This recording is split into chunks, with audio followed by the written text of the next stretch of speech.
In September 2019, months before the global pandemic, just prior to Richard Demarco's 90th birthday, filmmaker Devo Cutler-Rubenstein traveled to Edinburgh, Scotland to reconnect with Charles Stevens and Alice Biberman Chute, all participants in Richard Demarco's Experimental Arts University, Edinboro Arts.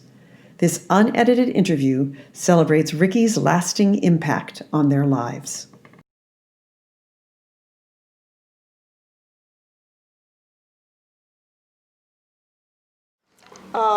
Thank you, everyone, for showing up and being a part of this. My intention is that this is an early Christmas gift for Ricky, and that what I'm hoping will gain from today is the love back that he gave to so many of us. And just for the record, I'm Devorah Cutler-Rubenstein. I attended Edinboro Arts in 1974. I sang a Scottish song to Ricky at Cal Arts. He saw me do an improv, and I followed him the entire weekend to make sure I was the one that got the scholarship. Just short of sleeping with him, I was able to get him to agree to bring me and my sister, because I wasn't going without Wendy, and Wendy and I made a film called Edinboro Arts 74. And so this is the divine and esteemed artist, historian, archivist, Richard Demarco.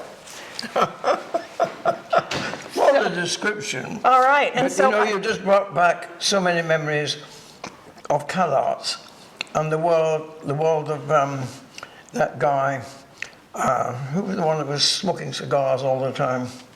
You mean I'll never forget what's his name? Yeah.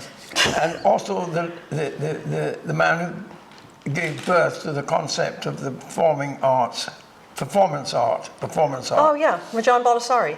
No, not. I mean, not Blau. Not Hans Brader. Not Bucky Fuller. Polish. Polish guy. Yeah. Oh. Anyway, he'll come back. But anyway, right now we're doing intros. So we're going to go. Next is Alice Biberman. Now Alice is not on mic, so. Oh yeah, but she was far from California at the time. Illinois, but I actually attended Edinburgh Arts in 1972 at the request of Carol Swift, who was from Illinois Wesleyan as well. And we'd gone over to England and Scotland for the summer, and I was living in Bristol, and she called me up and she says, Edinburgh Arts is fantastic. We're going down to London. The whole group Here, is going... share your face and your eyes with the camera. She tends to reminisce. You know, artists are kind of shy, yes, but actually, we'd like to see your memories. Oh, isn't she the sweetest? And Carol called me up and says, come and meet us. Grab your toothbrush. And I got on a bus and we stayed at some hotel in Bayswater or Edgware. I don't know where it was. It was a big sort of dormitory room. So I had the honor to become the first Edinburgh Arts freeloader. I didn't pay, but I was included for like 3 or 4 days when you were in London. And Edinburgh Arts had this sort of, it was all-encompassing. It would pick up strays places, and you would give instant scholarships to beautiful girls that you had met at train stations. I would have to say that they were the art. Yeah, didn't they qualify just for Venetian glamour? It's okay. They were there to inspire others. So, especially Ricky. I freeloaded in 72. Yeah. I came back in 74 where I met the two people on either side of me. And then I came back again. I was addicted in 70, I think 6 or 7, and 78. Well, what I want to do is I just want to say this: who you are as an artist and your contribution. We'll talk a little bit more about that. But Alice is, how would you describe yourself as an artist? Because you're multifaceted. Yes. But she and I went to Arthur's Seat, and she had created a performance / installation of a gigantic crocheted breast plate is what you call it. Put on top of Arthur's Seat as a tribute to the sheep that grazed because they produced wool, But to the breasts, to the breasts, the because paps of Fife. the paps of the Lothians. Yes, The paps yes. of Fife are across Yes. the water. But see, These the are the thing is, paps, if our the seat breasts is of the gonna- it Lothians, should of be the our- goddess of the earth. It should be Yes. Artura. Artura. Artura's seat. It's a Venetian So, concept. To me, Scotland was all about the hills. Yeah, wonderful. And very feminine. undulating. We have something in LA that we call Mammy Mountain, my Oh, artist right. friend, which is the same way. It's just so feminine. And so Yes. you were adding to the landscape, I was which is your re-emphasizing concept. it. Yeah. You were reinterpreting, you're experiencing the landscape as an artist, and then lifting it up in your own expression of it, adding and enhancing. Yeah, I think Which- I was adding a feminine type of thing where you make things with your hands from wool. Yes, It's a long tradition in Scotland, and I put it back on the earth. Yeah. Exactly. Can I just say to you, I thought that was a great and extraordinary moment of truth when you did that. It shocked a few people, didn't it? Oh, it did. And it did actually Yeah. reach the newspapers. Oh, yeah, And but- you were considered to be a dangerous person. and the threatening person, and there was a mother and her young daughter who were on the top of Arthur's Seat just as tourists when the BBC came up and filmed us putting it on, and my art teacher's wife, Bart McNeil's wife, Nikki, overheard the mother and daughter, the daughter saying to the mother, "What is that, Mummy?" And the daughter saying, "That's art." And I The thought, mother I made said it. that's art. Yeah, you Oh, made that's Made it. fabulous. That's reaffirmation. We're going to move along and introduce Charles Stevens, who was a part of Edinburgh Arts in a kind of unusual capacity. Do you want to describe how you got I met involved? these two ladies in 1974 in Edinburgh. But the reason I was in Edinburgh is because, how can I put this without going too long? I was a first year history student at the University of Oxford. And at the end of my first year, I was getting a little bit bored and discontented. So I engineered for myself to become the president of the Oxford University Art Club. Yeah, this is very typical of everyone that was involved. A lot of engineering to create opportunities That's right. so we could participate. I would say each one of us has stories, kind of vagabond, gypsy So I was kind of stories. not entirely happy with where I was. So I became the president of the Oxford Art Club. Okay. Then, because I became the president and had been along to the Museum of Modern Art, which I'd never heard of. Wow, I'd never heard amazing. of it. The Oxford Museum of Modern Never Art. heard of it. It just didn't cross my horizon. But obviously, now that I was the president of the art club, I went there. You had an obligation. I had an really. obligation. And I went to this lecture, and in Oxford you have a little A3 piece every week saying the week's events. And I looked down the week's events, I saw this lecture, which was called, if I recall, Metaphor, Myth and Messianism. I thought, I can't miss this, by someone called Patrick Rentians.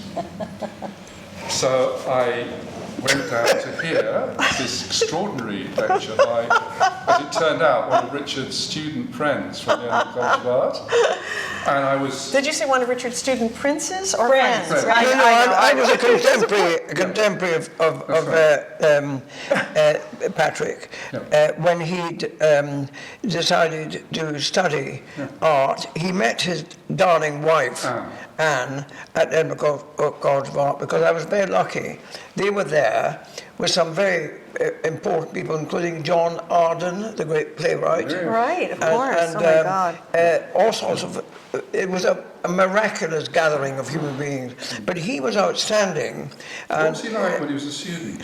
He was enthusiastic, and he spoke with the most beautiful English accent. And I discovered later that he was a mixture of Belgian, Russian and Scottish lineage. Yeah. And he indeed was an extraordinary human being who later, not long after he had moved to England, with his wife to establish something involving the love of his life as an artist, which was the art of the stained glass artist. And he did Coventry Cathedral. Yeah, well, didn't he? he worked with John Piper, the great artist of that time. What I want to do is I want to move on, and I want you to talk a little bit about this first 15 minutes or so about how Edinboro Arts found you. Well, How did you evolve the concept as a concept of education and arts, a collaboration between those two ideas? Well, in the history of my life, and I'm now seeing it, I was born in 1930 to experience the horror of knowing there was going to be a Second World War, and I waited for it with great sadness, knowing it was an inevitability. And when it happened, it wasn't good to be an Italian-looking human being. I was age 9, and I remember thinking, I'm going to be having a hard time, because although I wasn't Jewish... Did you feel discriminated against, or you imagined that it was going to happen? I was discriminated terrifyingly and brutalized and horrified to see the Italian community destroyed financially, emotionally. Now, just to stop for a second, do you have one or two images or moments that would depict that? Well, that is worth going into without too much pain? Well, being stoned when I was walking along the Portobello Promenade, And you were 9. Yeah, and I think I was 9 and 10, because Italy had declared war, and therefore the most despicable human beings on the planet were a mixture of Italians and Germans, and. You look different because there were no Pakistanis at that time because of the colour of your skin, so you could be easily identified as not being white. And being different. Being different. Yeah. So I was escorted to school by police. Wow.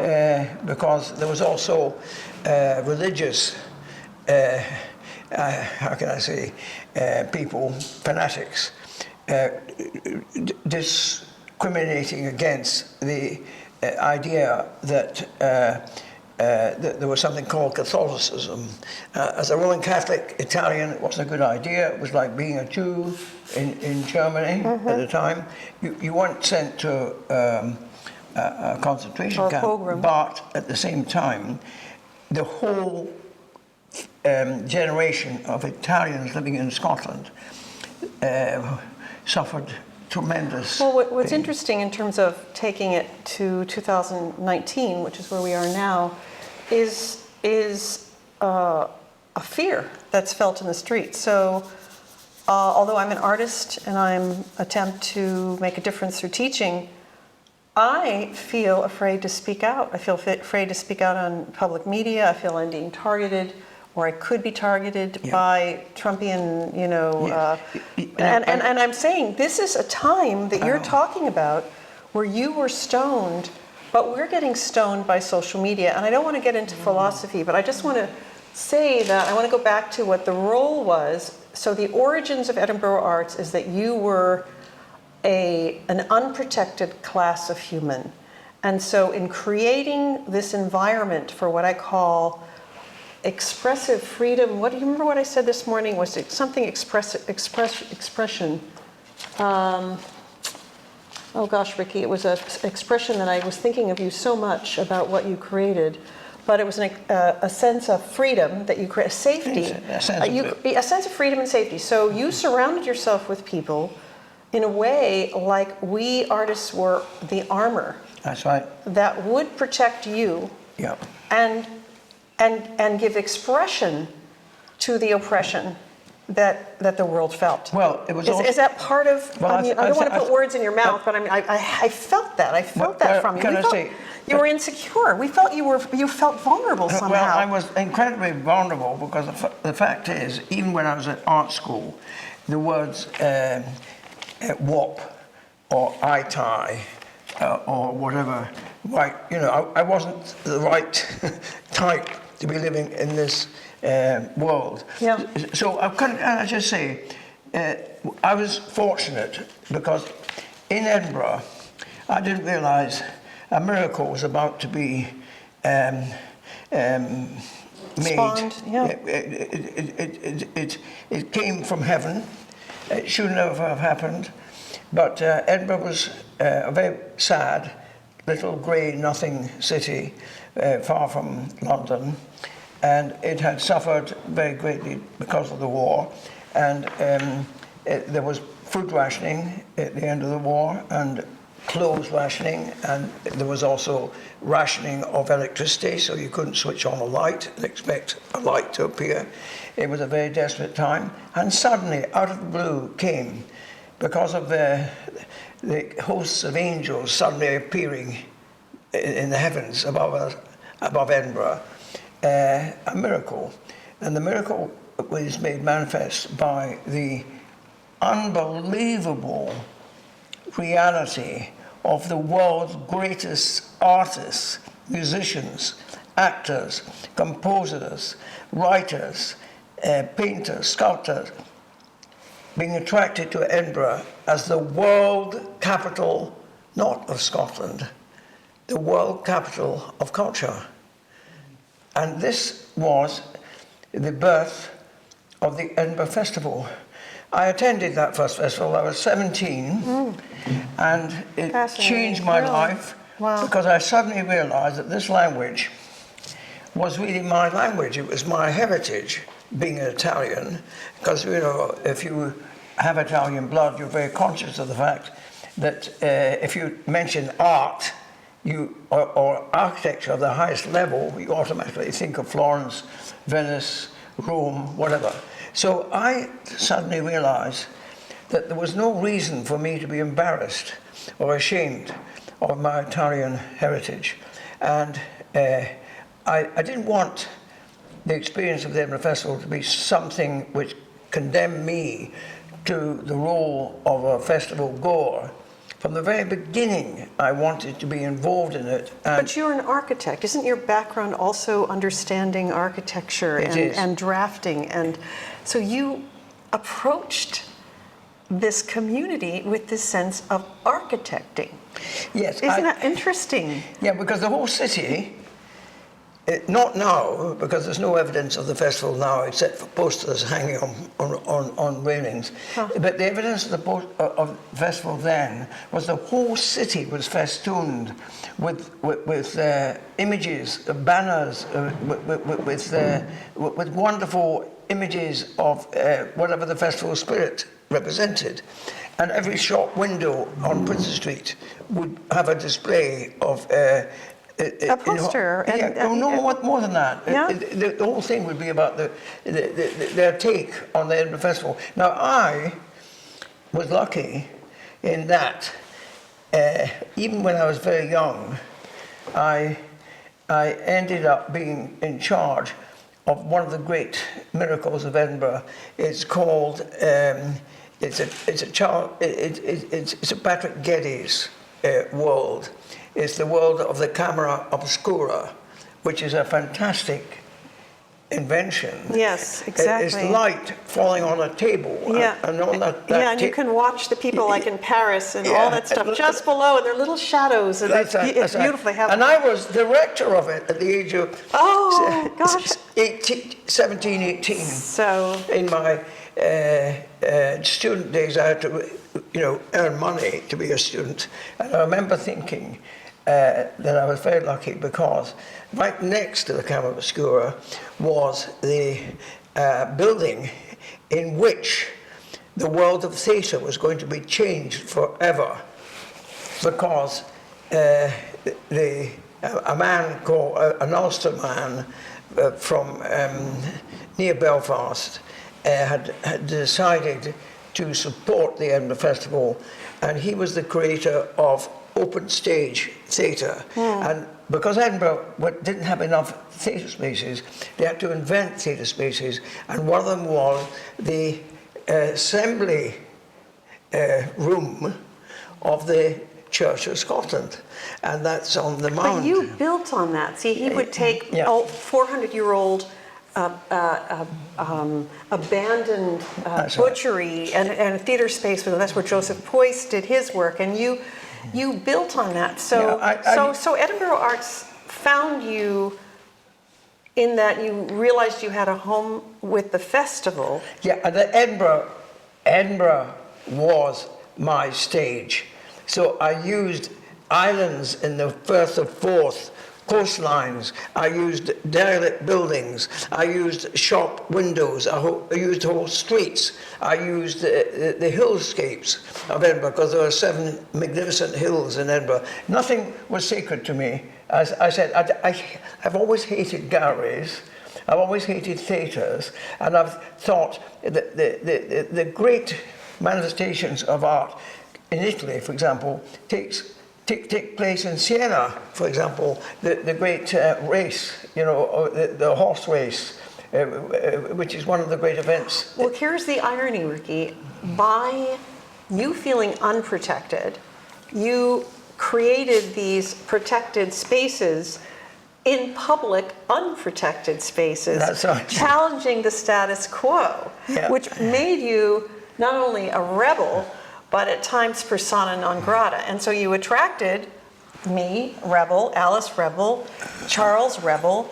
And so I kind of want to speak about this concept of rebellion and how you feel you were creating this idea of a arts community through the actual, not the festival, but for Edinboro Arts, the actual college is all I can say, is an alternative to college.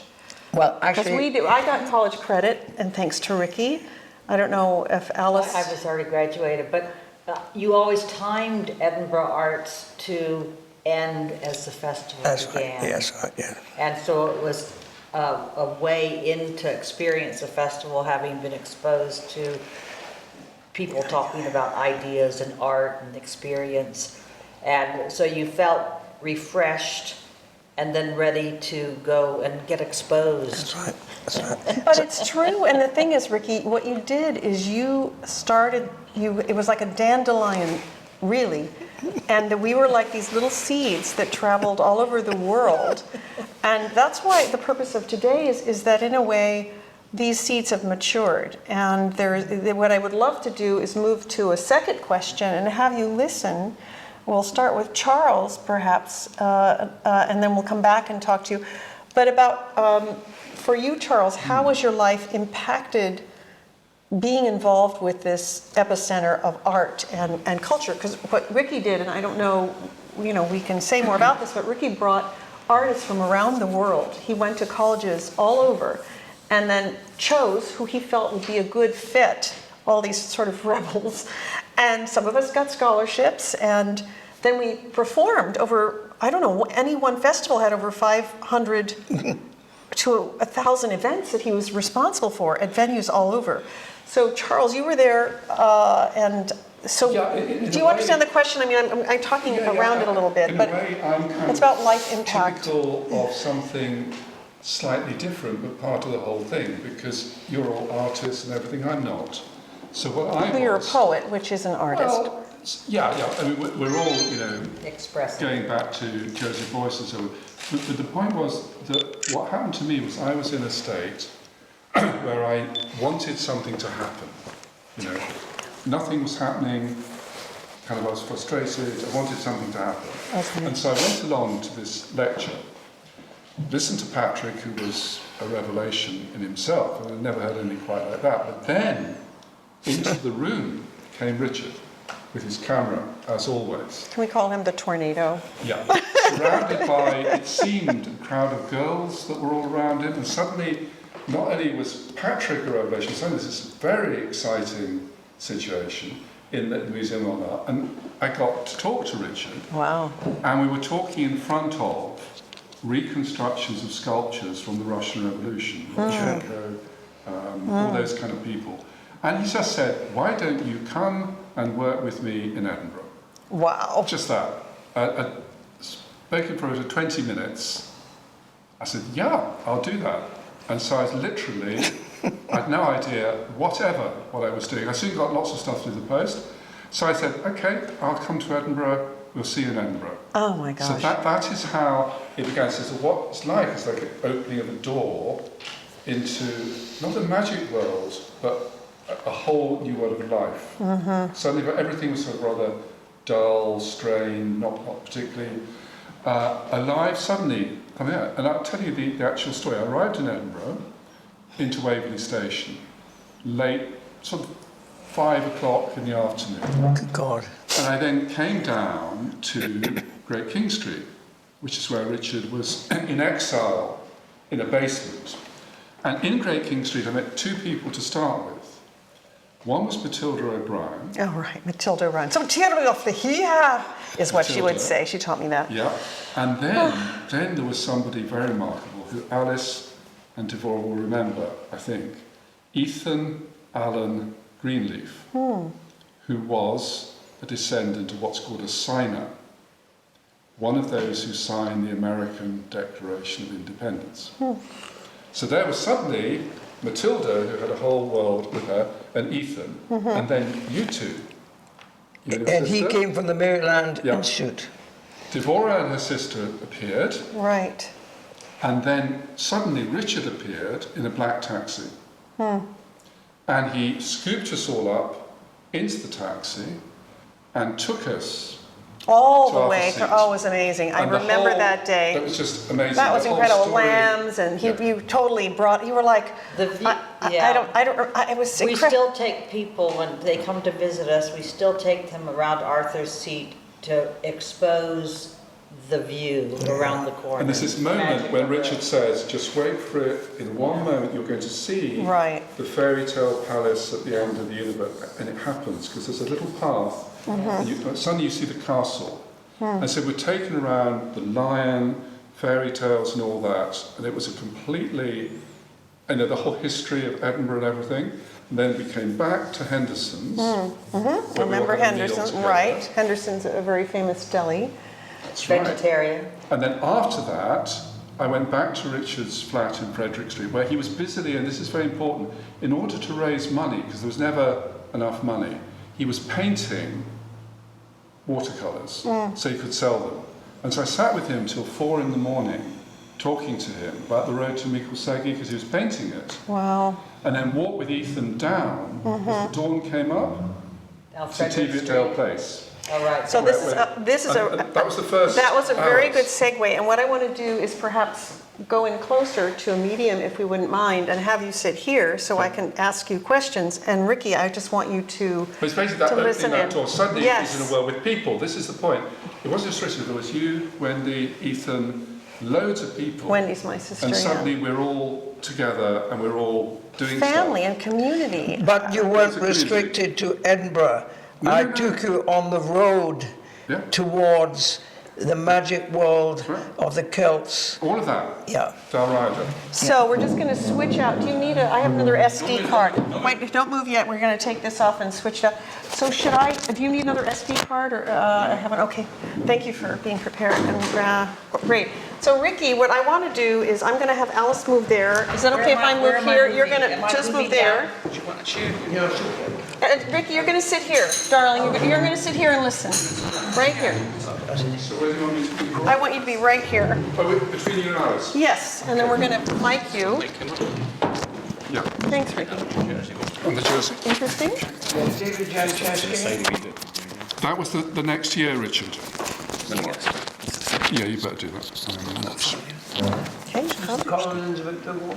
Yes, Yeah, of Colin, course. yeah. Okay, As I say, so let me get the questions and we'll go ahead. So this Okay. is, the question really is, what is your own personal road to Mikkelsegi? And first of all, what we have to maybe say what Mikkelsegi actually is. Let's take this. Oh, Just put your All right. hands over the top. Oh, yeah, so Ricky can talk later to this, but we all had this magical relationship to a place called Mikkelsegi. And so let's, since you were there initially, I came in 74, so. Let me explain. Well, we were there At the together. same time? We were there Okay. absolutely All together. right, the first and time was together, yeah. What I was describing was my arrival in Edinburgh, meeting you and Wendy and Ethan, and then this trip to Arthur's Seat. Now, the road to Meikle-Seggy I didn't hear of at that point. Richard was painting, and I think in retrospect he was painting watercolours of the road at that point. But what I remember was that suddenly we were in this whole family, this community of people. Yes. And how many? 50 people, whatever it was. And We're referring to this incredible book, which will... From America. And I never met so many Americans. It was amazing. Alice and I it was can incredibly... attest. Wait 1 second, Alice. Hand fist in front of her. High fives. It was incredibly stimulating. Now, if that wasn't enough to be involved with all of this, and suddenly people were doing dances and whatever they were doing. Yeah, every moment was an opportunity to perform, things were connect. going on. It was absolutely. crazy. And again, Devorah showed this film I was telling you about last night about a street in Hollywood and all that. Anyway, very creative, but that was just the beginning. This is what's so interesting. If it had been just that would have been remarkable. But no, we began to hear something called from Richard, The Road to Meikle-Seggy. He began to talk about it. Right, you start this mysterious conversation. He had it as it was something we were all going to go on together. And so the day dawned when we were all put in a bus, all of us, and Richard was talking to us on the bus about this extraordinary Should I do my journey. Richard imitation? Yeah.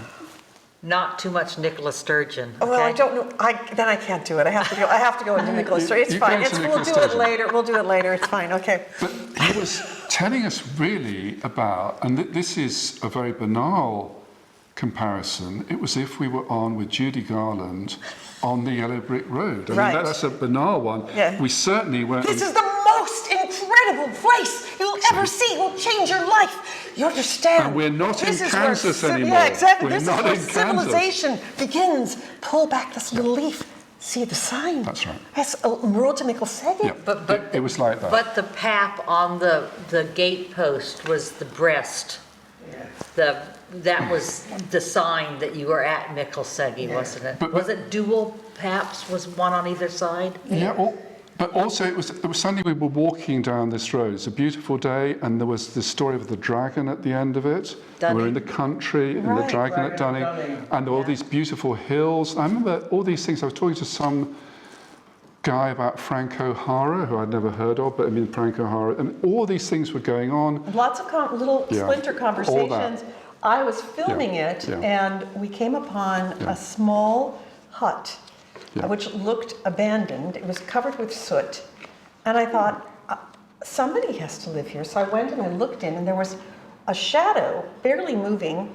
Suddenly, two eyes, white eyes, craggy, soot-filled face, and I asked him to come outside, and he came outside, and I said, "Have you ever seen a movie camera?" And he went, I said, "Would you like to look through the lens?" And he put his eye to the camera, and his whole face lit up, and you could see that his world was changed. Yeah. You know, and he kind of invited us in to see his home, which was basically, I mean, covered with cobwebs that had soot, and I thought, how is this man surviving? And he was Count? He was a tramp. Oh, tramp, of course, Right? yeah. And that means he belonged to that world which society doesn't want to know about, of travelling folk, and he had nowhere to live, and he found Sheds. this abandoned cottage. And he, And can I say, obviously it was so a problem touching. of health and safety. Right. And so the next Edinburgh Arts, when we went back, we found his cottage had Demolished? been wiped off the Oh, no. surface of the earth, and he had gone. And of course we were heading. There's the, we were heading for the world of the witch burning, because this is the land of Maggie Wall. witch Maggie Wall? burning. And Maggie Wall was burnt as a witch, and there's her monument. So I took her there as well, because not that long ago, This was the world of the witches, as you find in America. Artists were Yeah. just killed everybody Yeah. that was anything funny Yeah, different. But I think she was an artist, Yeah. and she Yeah. could easily have gone to CalArts. She was a and feminist. got She was a degree. feminist. And obviously, they regarded both the Devorah and Alice as belonging to the world of the witches. Probably. Because, yes, I would say so. And I think, can I say, I took you there because I wanted you to see. Here's us heading up the road to Nicholseggy. Oh I don't my know. God, how beautiful that is. Oh, how touching. How incredible. How, it's so far from CalArts.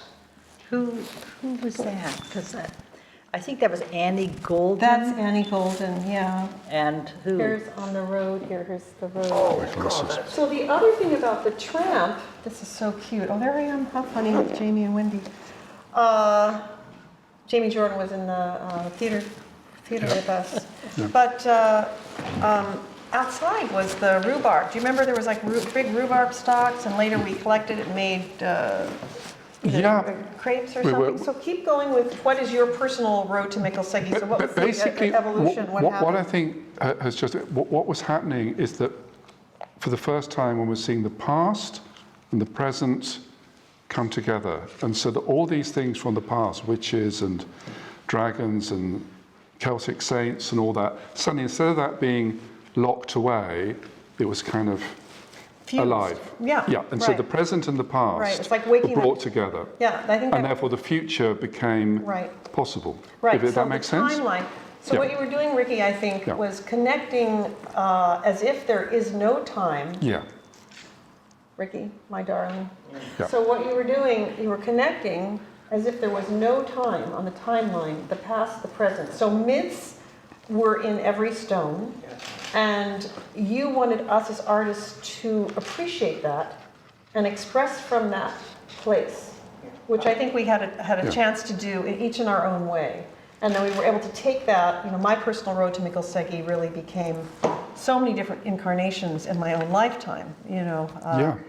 Yeah. You know, I but it saved me, Ricky. Can I say I wanted Yeah.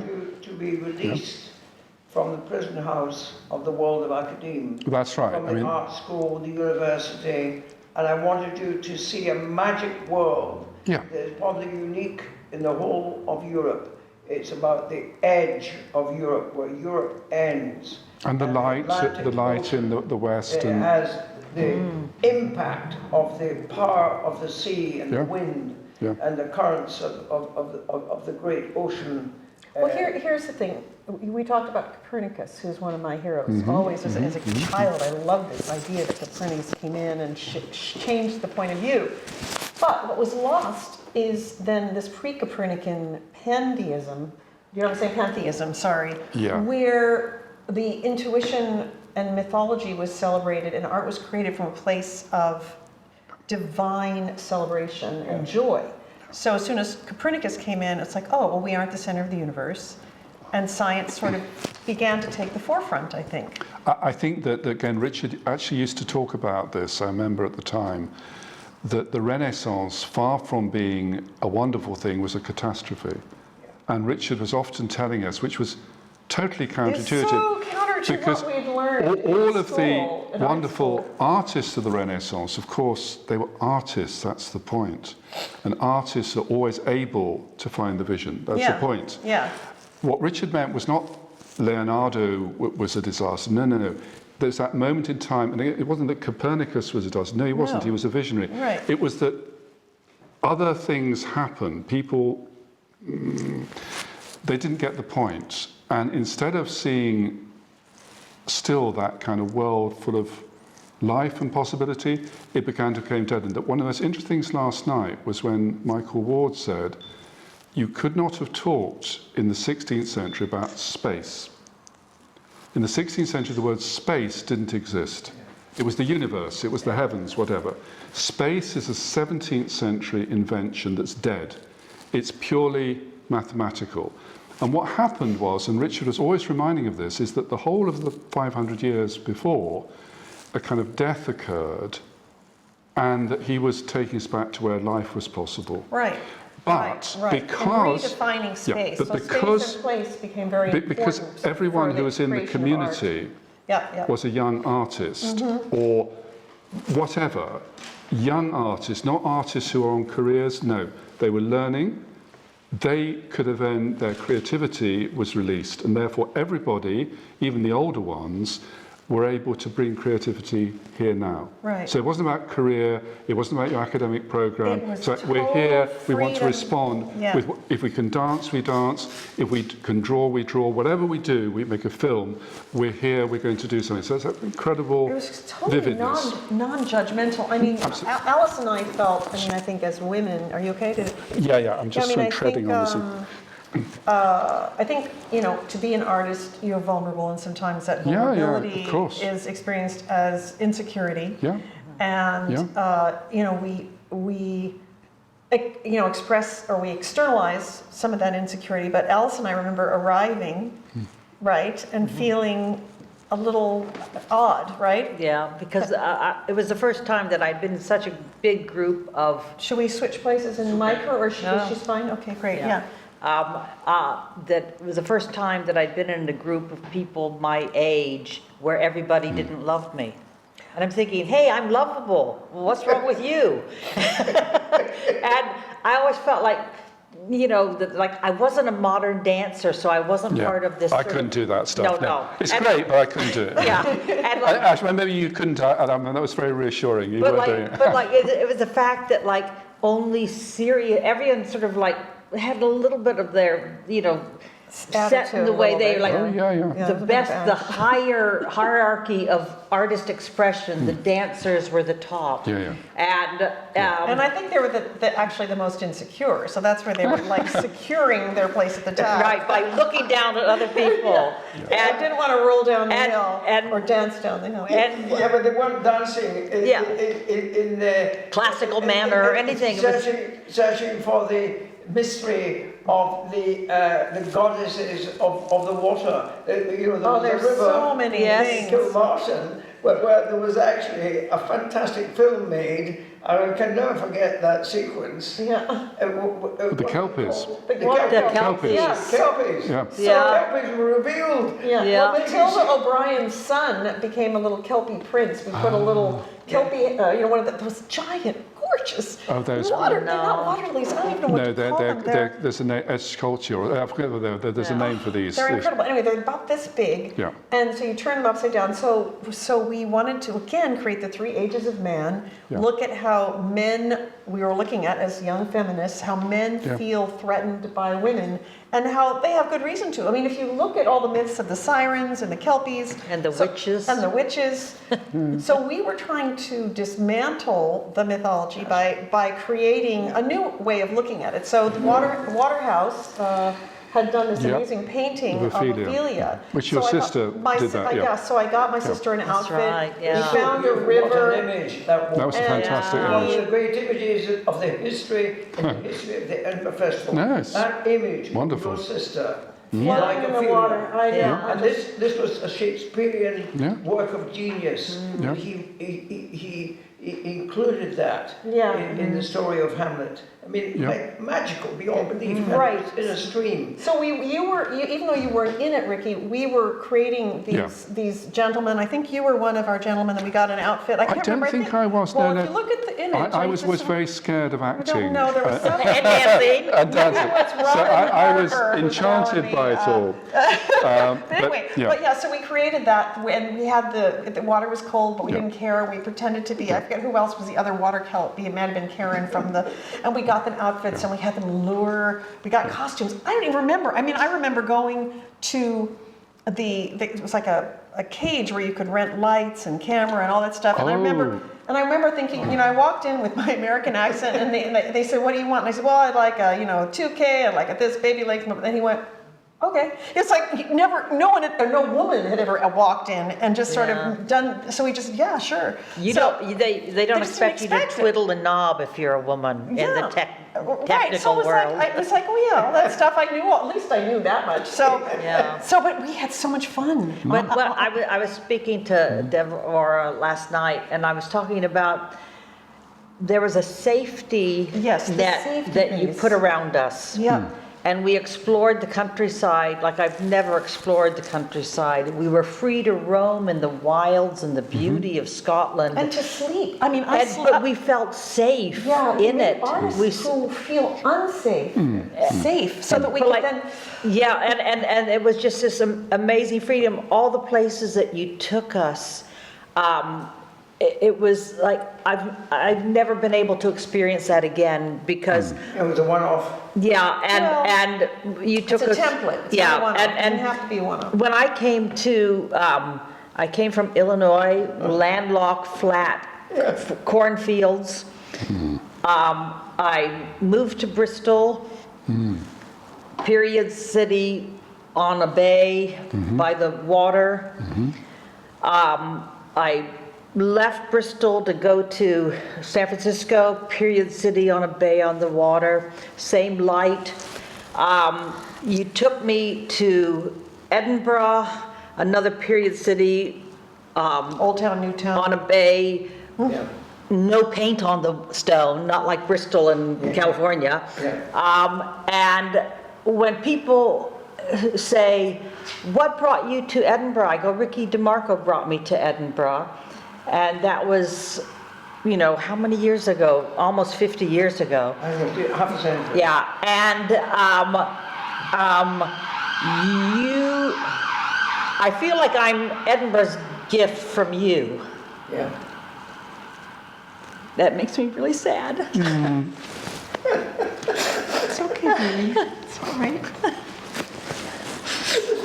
You're married to that lovely man, your dear husband, who is the personification of all things to do with Edinburgh, and his life has been changed forever, and you produced that lovely daughter, that incredible creative soul, who is definitely, That's my give back to Edinburgh. I know, and what I'm concerned about here is this strikes me now that there's going to be next year in the summer, there has to be an Edinburgh Arts.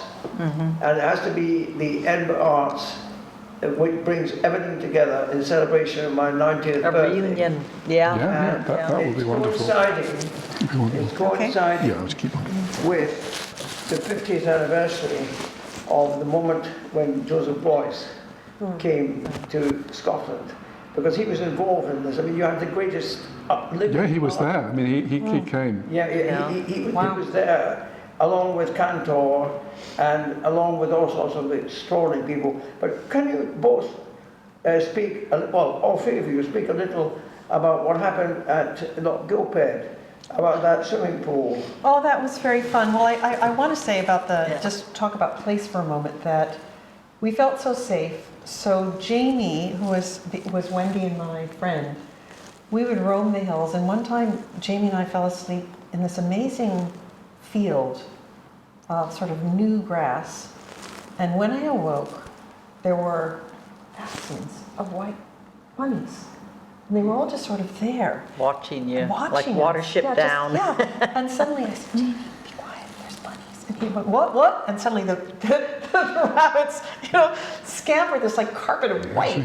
But there was just so many magical moments. Merchiston Castle Boys School, we snuck into the attic and we met some ghosts and we felt like our bodies levitated. And I said, did you just feel like your body went off the ground? Were you part of like, the oh my harmony God. singing in the bathtubs at Merchiston Yes, Boys of course, School? We of all course. sat in our bathtubs, a row of like 10 bathtubs in the echo chamber. We just all sang and sang and sang, lying in the It's very important bathtubs. to remember Merchiston Castle School. And Ursula Kavanagh Habestead, who was a leprechaun. She was a leprechaun. A big hat. And she knew all about sort of boarding schools. And being American, we didn't know about boarding schools. And she said, there will be biscuits Yes. in one of the teacher's studies. And she broke into the She cut- headmaster's really? study and took the tin of She cut the biscuits. biscuits.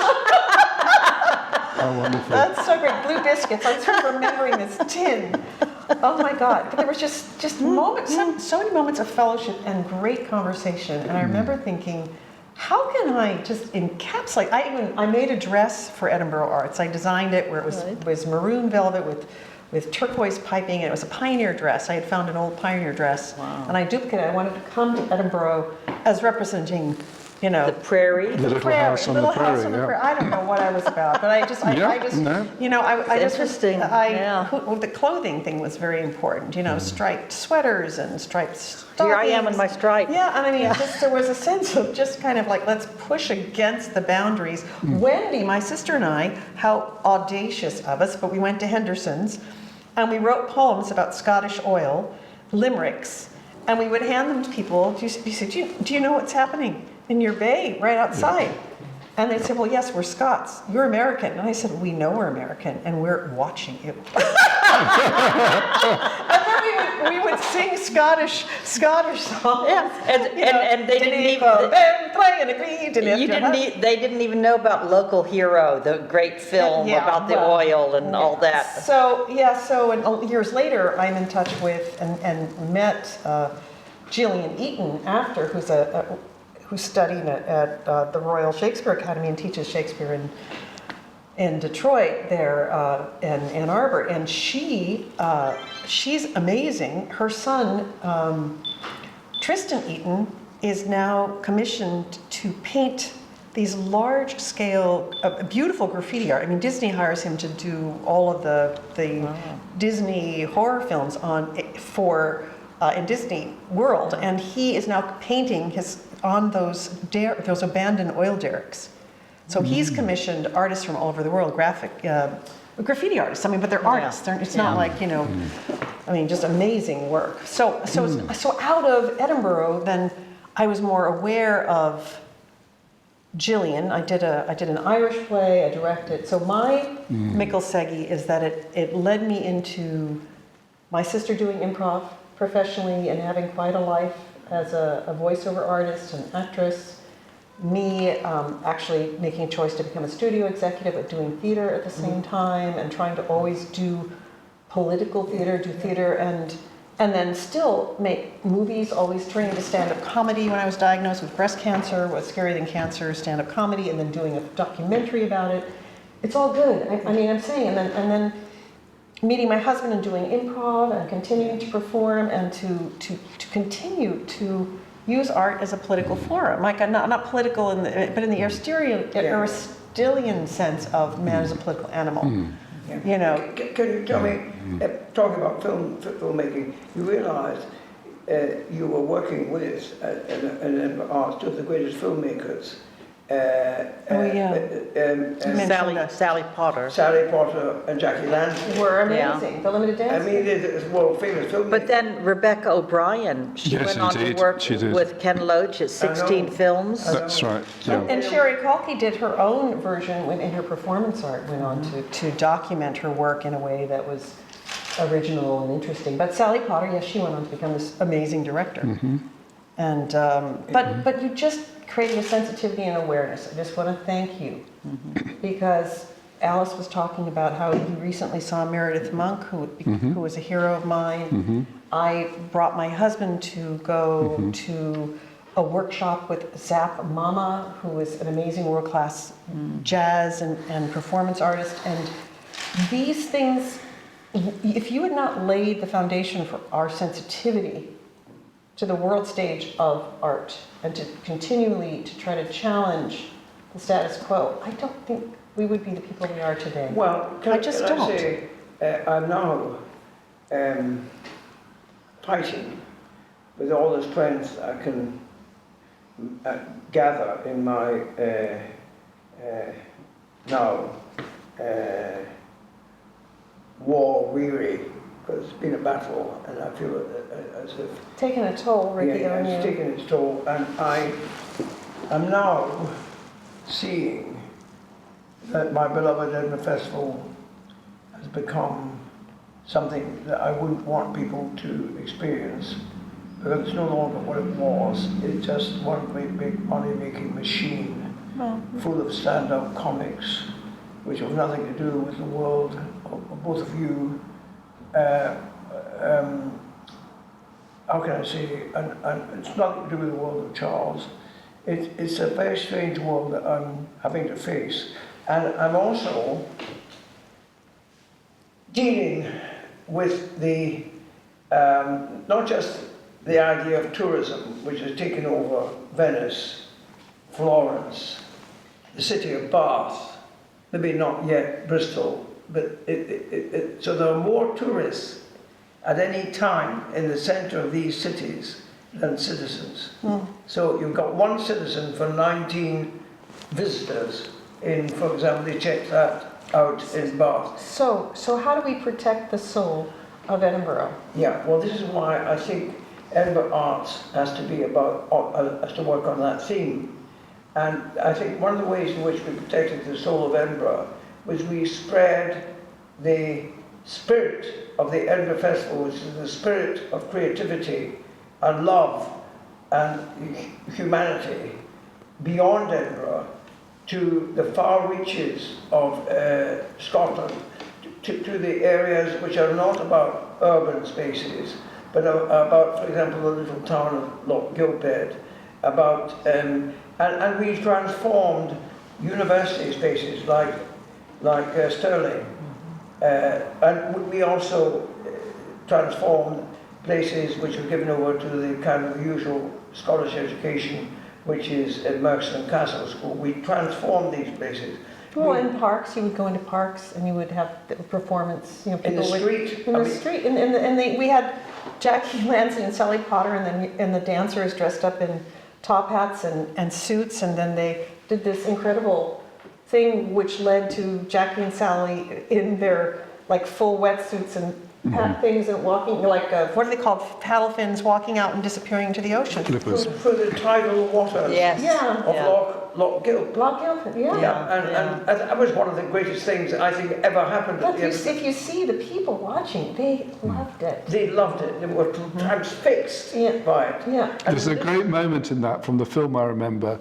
One guy, you ask him, what do you think this is about? He says, has it something to do with the resignation of President Richard Nixon? And so you had all of that brought to that. Can I tell you that crazy George Fraser from Loch Gilphead, the councillor or whatever. Yeah, he was like the Legal county advisor. clerk. He Clerk. was absolutely obsessed that he had found the Watergate of Loch Gilphead That's Council. right. Yeah, so it's Remember? all of this. He was exposing this terrible, terrible crime in Loch Gilphead Council affairs, and his mother. Eugenia. I remember being taken and seeing her She was samovar a that she had Russian brought lady, from Russia. Before the revolution, yeah. Yeah. Because, you know, he had the misfortune of being possessed of that Russian heritage and trying to be a Scotsman. Can you imagine that? Right. So Well, here we are. I just want to share this on film. I mean, this is from the archives, what was created for... Yeah, this was all created at the time. Right, so we created this record, and I had actually worked at CalArts as one of the graphic artists for a thing called The Box, which was the first CalArts. And so when you created this, Ricky, which is amazing, which are archival photographs, That could never have come from CalArts Well, that's not true, Ricky. We had some great stuff. on that scale. Not on this scale. Not on this scale. Exactly. So it took his visionary. Careful, I know. Is this yours, Alice? No. So I This have must one be of part these. of the archive. Okay, I have one of those. So I guess what I'm Is that just Salisbury wanting to Crag? say, other That's than right. great That's the- gratitude, is It's very creative, taking photographs unless of... we can, This is Richard here. as artists, get the courage to feel safe to create and challenge the status quo, we are fucked as humanity. Okay, Yeah. I mean seriously, we are the world. You know, it's very funny. Art Crumb, who's an amazing cartoonist. Robert Crumb. Yes. Oh, he's a wonderful So guy. he has Wonderful. one of his, Marvelous. his amazing things is And his the wife life of, also, who does cartoons. The two of them, I yeah. didn't know. So The it's two of called The them, Life yeah. of the Artist. So it shows the caveman, the first artist it's called, right? So it shows a caveman, he's kind of wimpy, all the other cave guys go out to hunt, and he stays back with the women. And he's just an artist, and he's just drawing these little, the first, little figurine. And these women say, wow, I'm cute. And so suddenly he's sleeping, and he's schlupping, as we say, with all the wives of the cavemen who go out hunting every morning. So they come back, their wives are pregnant, and then they basically they run him, like with the artist, off the cliff. And it was just like, yes, that's what we're used to as artists.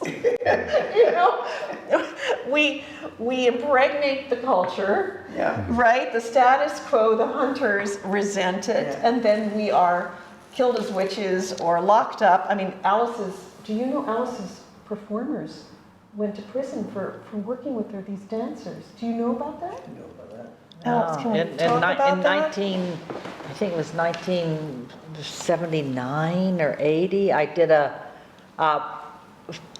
exhibition at the Open Eye Gallery in Liverpool, and I had created 3 bodysuits, crocheted, life-size figures that were, you could see out of the holes and talk out of the mouths, but everything was covered, and they had all the anatomy there was, I think, 2 boys and 1 girl, I think. Did you crochet And the crocheted penises everything? and the They were balls? stuffed. Everything So was there. their bodies were inside these crocheted bodies. Yeah. Was this part of the Liverpool? No, it was just an art show at the Open Eye Gallery in Liverpool. It was a photography thing, so I had photographs of them that I'd taken all over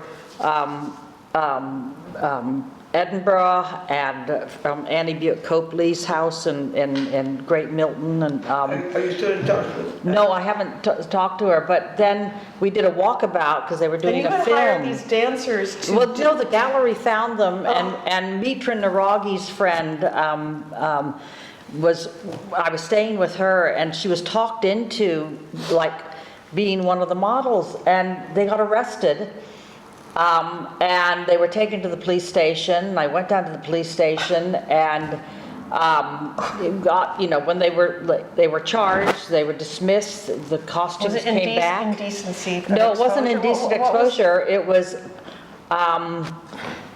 they thought there was going to be a riot for people objecting to this walkabout of these creatures. And so they charged them. The charge was insulting behavior likely to cause a breach of the peace. Oh my God! Insulting So- behavior, likely to that's- cause Brown a shirts. breach of the peace. And the You're getting there again. so the gallery got in touch with. There was an art lawyer thing. I can't remember their names, but there was someone who represented artists, and they're represented by them.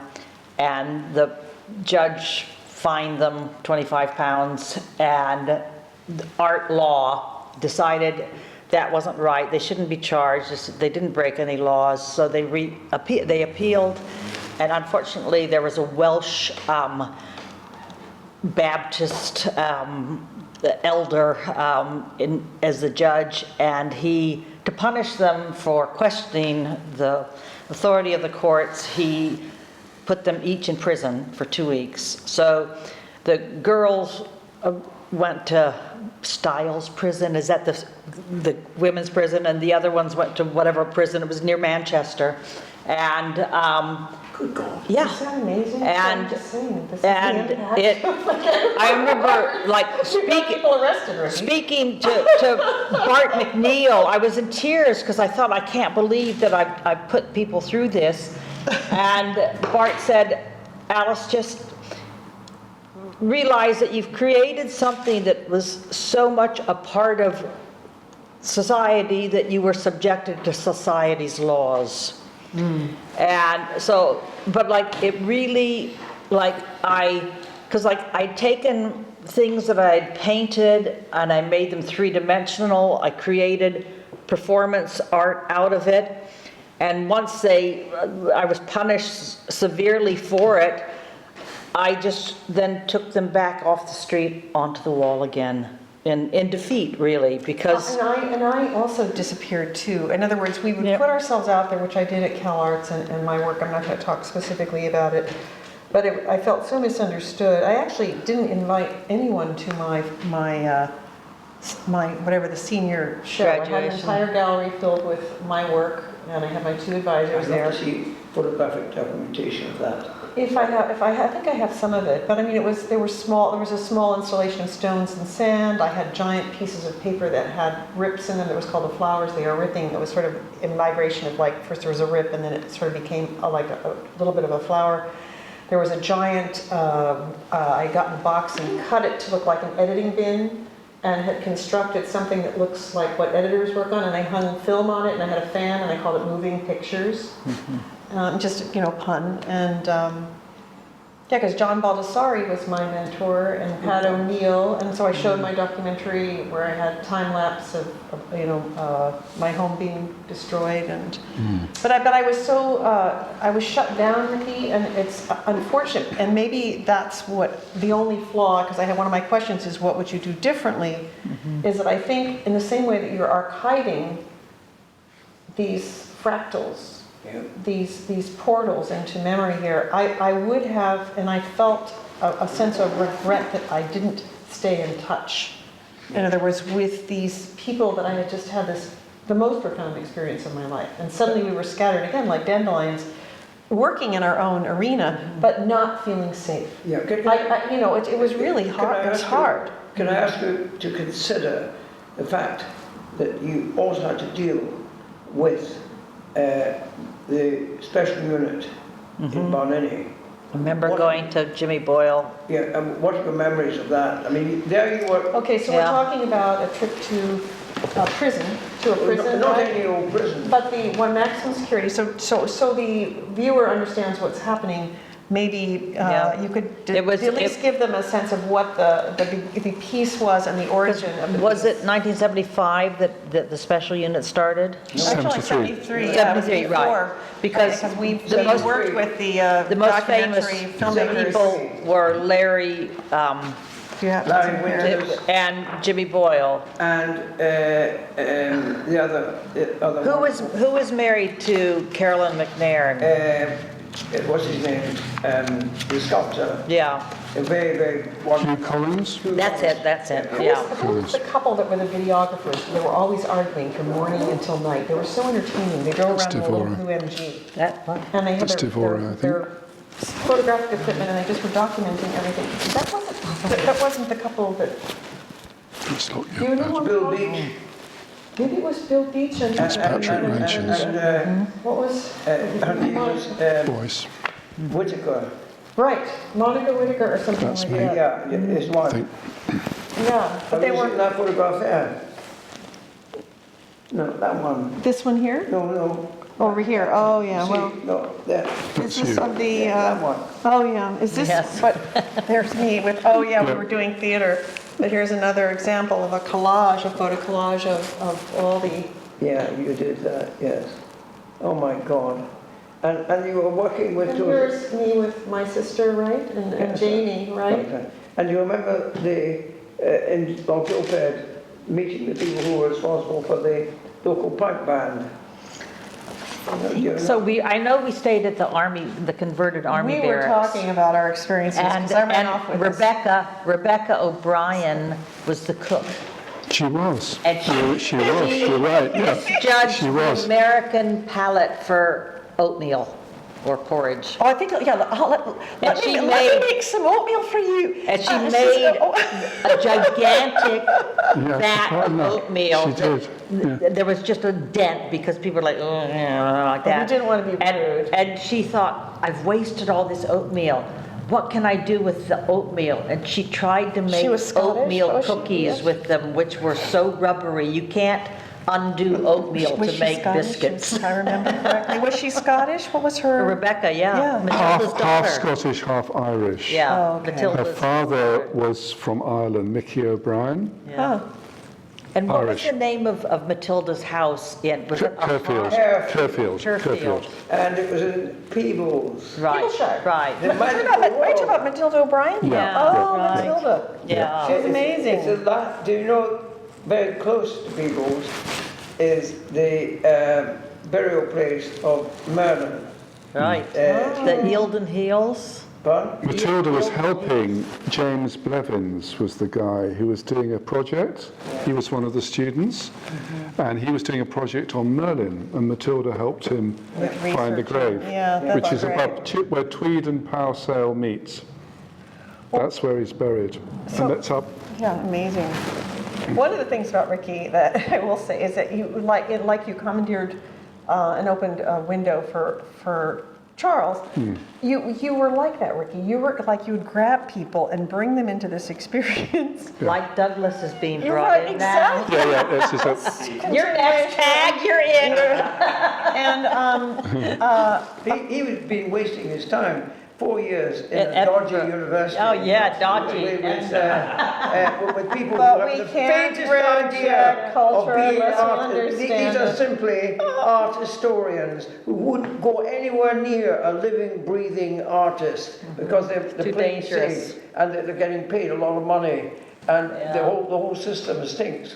Yeah. And my university was actually a serious university. It awarded up to 6 academic credits, which are more than you could possibly get at this is Yale. Edinboro Arts we're talking about. Yes. Yeah, yeah. That was Yeah. affiliated with the University of Edinburgh. That's right. You got And it was the umbrella. And these days, Edinburgh University was very pleased to work with me because I was working with the School of Scottish Studies. Right, Celtic and Ailey Studies. Monroe. Haley Hamish, Monroe, and John McQueen, Professor John McQueen. Yes, Jonathan. Basil Skinner was working with you also from the extramural department. Studies. Yeah. Do you remember that? Yeah. Well, the song that I learned from Ailey Monroe, because she was studying the walking music of Oh, the yeah, women from the yeah. Outer Hebrides. Barra. So the women, yes, the women with their feet and their legs Yeah. would shrink the wheels. Hey Manu, That's hear it. you. That's it. Hey Manu, Very good. hey Manu, hear you. Yeah, lovely. Hey Manu. So Yeah, it's it's beautiful. if You've I got were the the sounds, wing yeah. of a sparrow, if I were the wing of a bird, I would fly away from here. And that's Yeah. what they were saying. And I'm using, my sister has a much better, more convincing Scottish accent. If I go to Ireland, though, they think I'm really good. But if I sing in Scotland, I am run out of a pub. Really? Yeah, I can anyway. speak French to people who are under the age of 5. It's the same kind of thing. And they just look at me Well, like I'm crazy. See, artists are illusionists, and we have to create these illusions, but not everybody's going to buy into them. When Ricky introduced me to the It's Persian 504, yes. performance artist Mitra Naragi, she told me about the rug songs that Persians had, where a family would make a rug over the winter to last them to buy food, and to keep the colors balanced, they would sing a song, which, my God. are you on blue? Yes, I'm on blue. Are you on my red? God. Whatever. And when I learned that, I thought about the walking songs of Barra. Right. And when my friend Carol Swift, who was at Edinburgh Arts 72, when we did a textile printing, we would we'd go across the thing we weren't tall enough to reach, so we had to go on orange crates. And the only song that I could get the rhythm of the printing was Hernando's Hideaway, Ole. So sing it! I know a dark, secluded place, a place where like we would kick our thing and we would do the whole rhythm to this thing just to keep the thing. And so amazing. weaving and printing and all these artists, all these things go with music. Yeah, and then I know, like I recently saw, and I recently came back from Norway, and one of the reasons I wanted to go there is I had seen and heard this woman calling the sheep, or whatever she comes, but it's this kind of ethereal, and it's very Celtic. Yeah, It's just Not call the yows to the nows? Yes, yes. Yes. How did you know Call how it goes? them where the call the yows to the nows. But it's- call them where they're But it's like.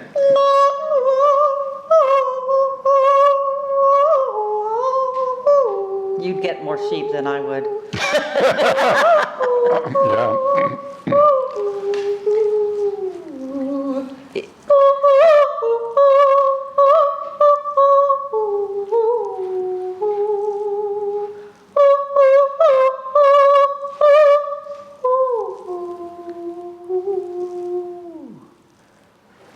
But see, like when they call pigs suey, suey, suey, they do it at Yeah. really high pitch, because it must be the high pitch that the Sweet. animals hear. Yeah, so interesting. Yeah. So when I heard this, I mean, her voice is phenomenal. Like, who's Isla St. Clair?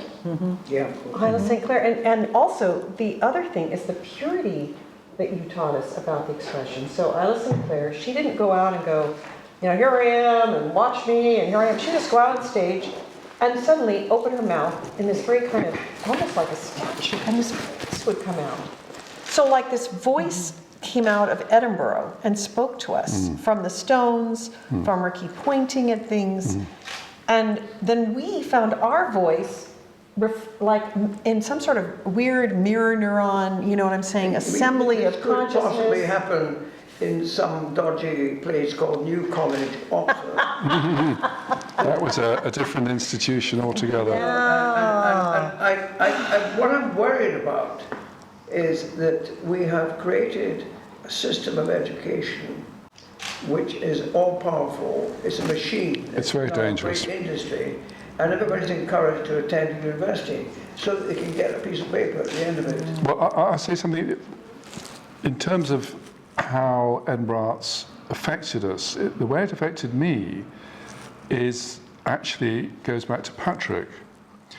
Because what I learned from Patrick, or rather what I saw Patrick doing, is just like what you're talking about the singing. I saw a man who could, with no notes, no visual aids, nothing like that, talk and bring to life the history of architecture, poetry, of France, Germany, and you were listening to him, and he gave this wonderful lecture in the poorhouse, and he was able to bring to his audience that degree of understanding. And I realized when I'd heard Patrick, and Richard can do it as well, that the thing the teacher has to do, if they're to be a real teacher, is to be able to go before their class without notes, without anything, having everything in their head, but then being able to let everything drop down so you can hear your students and what your students need from you. Exactly. So you have this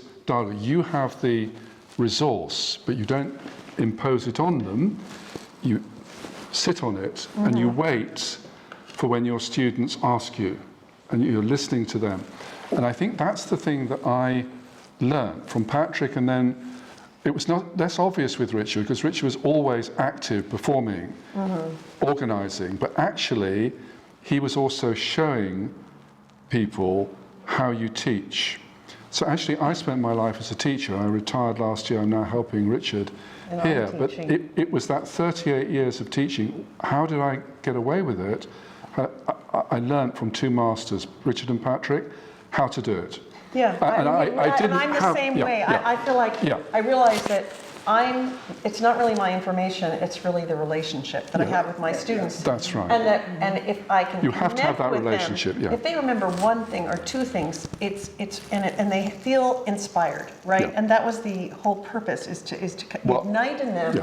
curiosity, I was very right? To learn moved more. last It's really year when amazing I to be- retired that my pupils, the two classes, both gave me gifts and appreciation that showed me, yes, I've managed to do this. And they were very protective of me because we had great difficulties with the authorities and all that. But in my classroom, everything was about us, me and my pupils.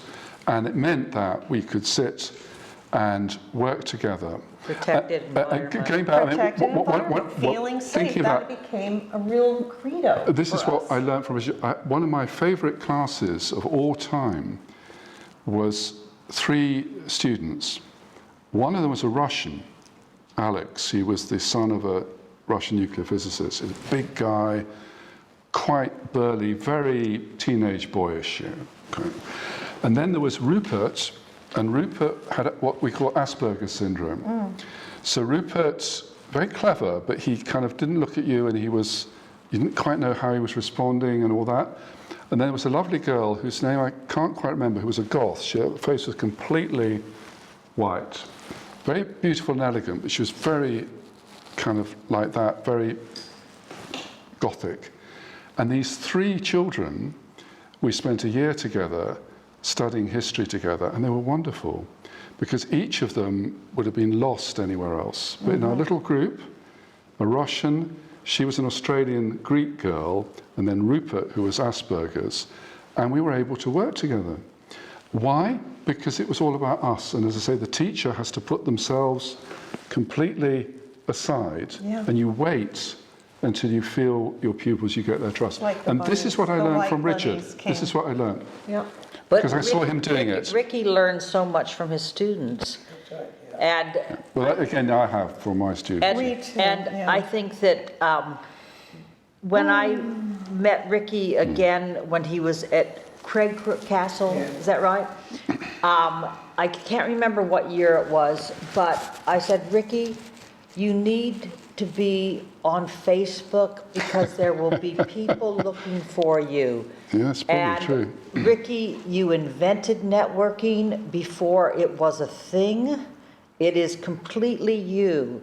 So you managed to do this entire network, this Without spider- electronics. Yes. There was no, It wasn't the people, digital you were here. age. No, And it's it not. was people keeping in touch with each other, and that's your legacy. Yeah, yeah. Is all the friendships and Your and- pupils, really. and the Students. way your web Yeah. without the internet spread so far, and the people that we all are in touch with, and people and the commonality of people from different years that we Yeah. know, and it enriched our lives. It So did, we yeah. thank you. Yeah, This is a thank you moment. yeah, Happy need your pre-birthday. help to put Yeah. together the program, which is going to be the quintessential nature of all the Edinburgh arts, but brought up to date.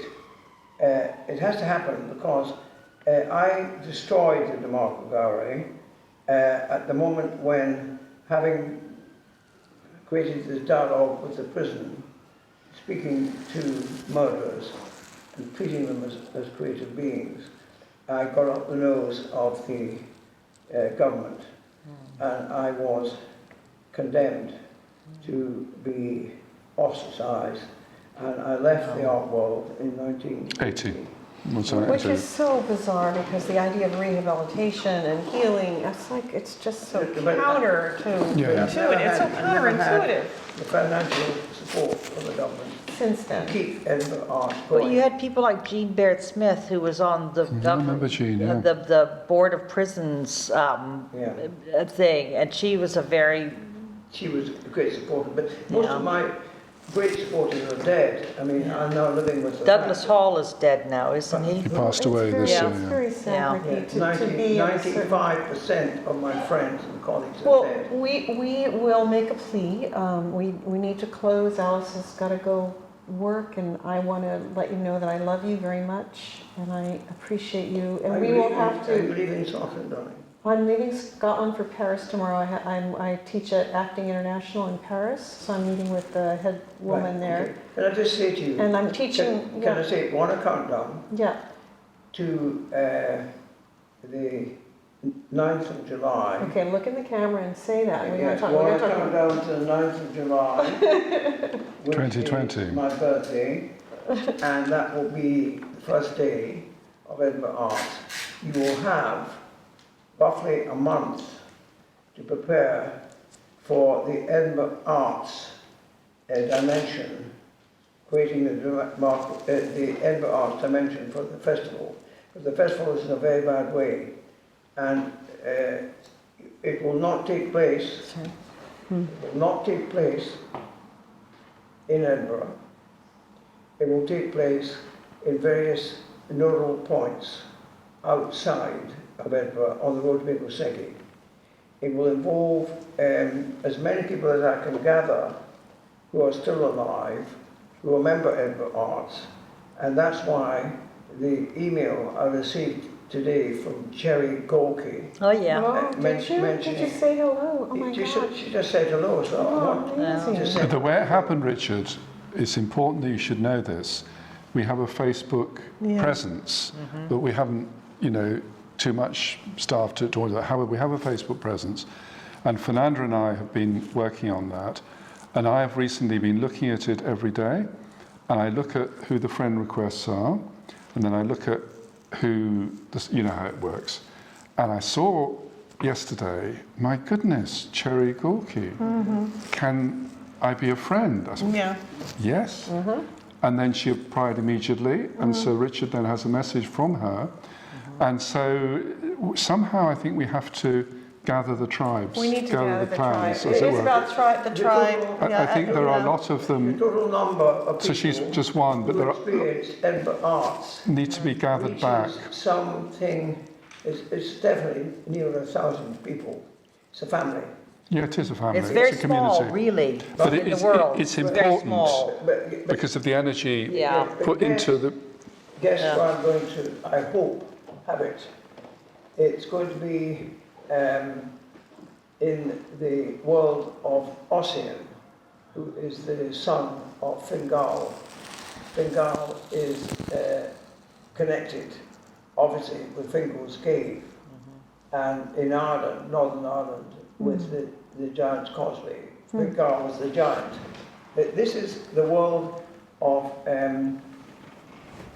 how can I say, the Scottish take on Greek mythology, because Fingal is the all-powerful god that links whatever you consider to be the now world of Ireland with the world of Scotland. Both are invented names, recently put together, but in fact it's the same world, because St. Columba didn't leave Ireland. He went to another part of Ireland called Iona when he had to leave Ireland, and so he ended up in Iona, which was part of Ireland. Now, what was this country, this kingdom called Dalriada? I took it to Dalriada deliberately, and it was not just it was a political move as well as anything else, because my mother was born in near Belfast, in County Down, in Bangor, County Down, and her grandmother was a Dubliner, an Irish woman. So my blood is Celtic, Irish Celtic, Roman. Now the Romano-Celtic blend sums up the nature of King Arthur, because Arthur was a Celt, and he was a noble Celtic soul left with the responsibility of dealing with a world without the Romans. The Romans departed being shores. So in that vacuum, There was a huge interesting. vacuum. And so what I'm getting at is the spirit which was associated with, wrongly I think, but nevertheless it was a fact, with Kennedy. It was the idea that he represented the possibility of an Arthurian spirit in the Oh, right, That's Camelot. right. Camelot. That's so interesting. Yeah. You've now got someone. Even better is the movie, the Yes, yeah. musical. Yeah. But what I'm getting Yeah. at, Better than Brigadoon. yeah, once there was a spot that It's a good never musical. be forgot, that was Camelot. Yeah. So we'll create that kind of Camelot. Yeah, Edinburgh so arts. all I'm saying is the reality actually does exist, and it's not that far from the world of Collins MacDougall, the Laird Yeah. Lunga. and his extended world, which is the valley, the valley of St. Martin. That was Lorne. Do you know who St. Martin was? He was the great martyr, the Roman soldier who was martyred because he was one of the first Christians. So St. Martin of Tours was a great inspiration to Columba. And the reason why I should have taken you, I didn't manage to take you to Iona, but the first thing you'll see on Iona is the cross of St. Martin of Tours. So, I mean, and you know, So we'll performance. continue. This is We're great. going to continue this. Yeah. And I'm just going to say, I wanna- among the students have to be a good representation of those that have already experienced Edinburgh arts. They will be there, well, there'll be mentors and but yeah. there'll also be new students. New blood, yeah. new We'll blood. have to reach but out. guess where I'm going to place it? I hope, I'm planning, I'm praying that it will be. It won't be in Edinburgh. It'll be in Balmoral. No, it'll be better Balmoral. It'll be on I think, a 3,000 acre estate created by the great politician, Victorian politician, who actually walked all the way to the point where he said, this is the spot, this is where I want it to be. And it's Gladstone, you're talking about. Gladstone, yeah. Okay, But so we'll have to Prime explore this. Wow. And he created something which linked it, to, which was very reassuring to me, to two, well, three great institutions. One is Trinity College, Oxford, Trinity College, Cambridge, and Trinity College, Dublin. Perhaps Trinity College, Dublin is the more important one because it's in the world of the Celts. But the fact is, I want there to be, in the space he created, which is Trinity College, Glenalmond, and it's actually... Is it a satellite of Trinity College in No, it's a There boys' school. is, and it contains everything we need. Okay, It's so got a look at fantastic that. school Okay. of music. Right, It's yeah. got a Interesting. school of theatre. Oh. It's got a school of visual arts. Very near Glenfarg. Very near Glenfarg. It's the beginning of the Highlands. In fact, the grandparents, they're physically present. And running through the estate is a Highland river. And I mean a great raging Highland river. Is Elaine Middlemiss still the head mistress there? No, the headmaster is a friend of mine at the moment. He's called the warden. It's for boys and girls. Ricky, what I hate to do this, but You've got to go. you've got to go. Yeah. She has people arriving at her house, and so what I want to do is, did you want to wrap up with something? Did you have this that you were thinking of? No, saying? this is just something Rich and I are working on. It's quite separate. Okay. Can I ask you to do one thing? I want you to get hold of a piece of paper, that blank piece of paper over there. It's an envelope. It's On an the envelope. And put your names written and your email address and Legible.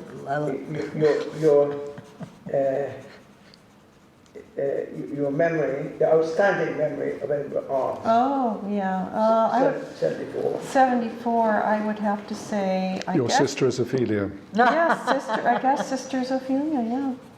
I would have to say it was also dancing as Eve on stage too, and having fought John Knox, whatever, having fought my director. Oh, yes. So yeah, there we go. And Ricky, I think just so cute. Ricky pointing and everything. That's my. All right, and there you go. Also, I would have to say Charles labeling. painstakingly. which I don't He remember, does but remember Did you have a label maker? no, I don't remember this, but I'm The happy. titles for the film, anyway. I remember Johnny Goring driving a Renault van, and I thought it was Here. like a U-Haul trailer. I Here thought you go. Renault was But we rental. need, but we have food if you want. Would you like me to go grab the food? Is anybody hungry? Would you like a little bit of a sandwich? No? Okay. Yeah, we All need right. a little food, I think. But the fact Yeah, is, we've can I done- just say, we must now, the reason why your email has got to be on that piece of paper, we must now not forget each other, because from this moment on, we're planning Edinburgh Arts 2020. Reunion. Yeah, the big reunion. And we're going to bring together Sherry Golke. Well, everyone that we Golden, can. There's a lot, so many people. What Big Bride? What's his face? That lovely Irish Devorah. Yeah, we know. She's in Dublin, you know that. There's just so many wonderful things. So yeah. And I would like to say I'm so grateful to whatever the fates were. I rely on my guardian angel, of course, all the time, for this moment when I can begin to feel a glimmer of hope for the future. Because at the moment, unless a miracle happens, this is the one place where the archive should be, and without the archive, there's no physical reality. Yeah. Well, it's this whole lessons of I mean, as I don't know if, I don't think I mentioned it on film, but I mean, I recently was, But your film is not going to help. well, recently I was asked to find a dancer for a performance piece for, gosh, I can't remember the Cuban artist who was married to Carl Andre, who fell from the window. Yeah, Yusha. Yeah, well, that's what we think, right? Anyway, so, Dear me. what is her name? Anyway, brilliant performance artist. So we were honoring her in Los Angeles, and they needed a dancer. The collab art, Paul. It's Lynn Small and Paul. Anyway, whatever. Anyway, their company is called Collab Art, and they create these golemesses, which are protectors of the universe and art. And so we were creating one for her, and then I couldn't find a dancer, so I ended up having to perform. Oh! And so it was such, again, right back in Edinboro Arts, where I just felt so alive. And, you know, I thought, thank you, Ricky, you know, in this moment. But the woman performing after me was repeating everything we had done in the early 70s, and I was thinking, gosh, Ricky, you know, we have to educate these young artists, because how do we move art forward? If we just keep thinking, if they keep thinking with hubris, you know, Ricky, I'm can being original, and they aren't. Everyone has to rediscover it. I don't think it matters who was the originator. That's so I think true. it's I know, but everyone I felt- reversed, and that's the cycle of life. I agree. It's but a process. I get it, but I also think there has to be some cultural history that The archivist. it's about the hubris. I'm the first that's tying myself to a tree, as opposed to, wow, there were amazing feminists who tied themselves to trees, who got burned at stakes. and I am now part of that legacy, as opposed to, she was crying because she felt so alone, as opposed to being part of a legacy of artistic achievement and rebellion. Due to Anne Golden and Cherry and Anne something Bush. Some things about solitude. Barbara. Barbara Bush, yeah. I was the first and only person Who was a lesbian. to be You were not in the lesbian society. Yeah. We learned something new about Ricky. Invited to a lecture on Edinburgh Arts in the Women's Building in Los Angeles. Can I say that whatever happens on the anniversary of Edinburgh Arts, we have to have a special celebration of the life and work of Jeannie Saint-Chagrin. What Yeah. happened to her? She drowned What? on the boat. She went off on the boat, according to Robert McDowell, that the Beagle or something. No, she wasn't on that boat. No, but it was another boat. She got into the sailing thing and she drowned. It wasn't a suicide, it was an accidental Yes. death? No. She married, or she got involved with a lovely man who was a sailor, Yeah. and it was on his Yeah. boat. And we must honour her. Jamie, So I there's, remember in her. fact, Yeah. I'm sorry. She used to do tap dancing. Yes. Well, there's a bunch of Yes. people. I remember her talking Made about it. very weak cups of tea. 'Cause Well- she'd get No, but with 10 tap bags out of dancing. a tea bag. We have. She's American, she didn't Yeah. understand tea. But she's tap dancing. Oh, that's not fair, Charles. No, sorry.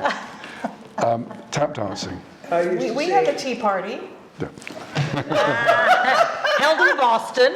I indeed. used to say, one must always remember that one of the greatest events in the history of culture of the 20th century Here we go, guys. was Alice. the films involving And then there. Fred Astaire and Ginger Rogers. Oh, top hat. Tap dancing. Oh, yeah. My God. Particularly the one where Fred puts Ginger to sleep when he's tap dancing on the ceiling. Do you remember Right, that? with the sand. With That's the sand. Yeah, Yes. he puts her to sleep. He's above her. Yeah, with the tap dancing. And the other one is in. I used to be colourblind. Do you remember that when Fred is a psychiatrist? Yes. You know this. And there's this sequence. I used to be colourblind. It's black and white. It goes into colour. It's a beautiful song. Well, I Yeah. just want you to know that Alice is the first tap dancer. You're a to tap use- dancer too. To use Coke Bottle tops caps on my school nailed shoes to her Right. shoes. when I was 6. And the nails were uncomfortable because they went all the way through her shoes, but she still tap danced. She still did And she it. won the talent show because they At thought she school. was a professional tap dancer. Yeah. I'm yeah. just saying, she When was challenged. that? To zippity doo dah in my grade school Zippity-doo-dah. when I was She 6. was 6 years old. Bottle caps on your shoes. So I'm just saying, How old were you? 6. Yes. Zippity doo dah. zippity, believe you Yeah. zippity doo dah, zippity day. And like my own action was Mr. Bluebird on my shoulder, and I thought that'll kill him. That'll kill him. So artists are frustrated, introverted performers. We're Yes. extroverts. Artists are introverts. really frustrated Who performers, was it? and Somebody that's said that an artist is more comfortable being alone, but must have an audience. or- have an audience. So it's Yeah. this duality again. Paradox. Anyway, we gotta go. We have to go. I have to Thank carry you, on. Ricky, sir, for thank taking you, thank notes you. and pictures. Videographer, thank Yes, you. Douglas, for your photographic. He's just had a master class. Oh yeah, he'll never forget this the rest of his life. These crazy people. Crazy Americans. Thank you. Don't trip on this. There are sandwiches next door. We have, Quickly have some. please take sandwiches. There's gluten-free and everything else. Thank you so much. What would you like? What do you need?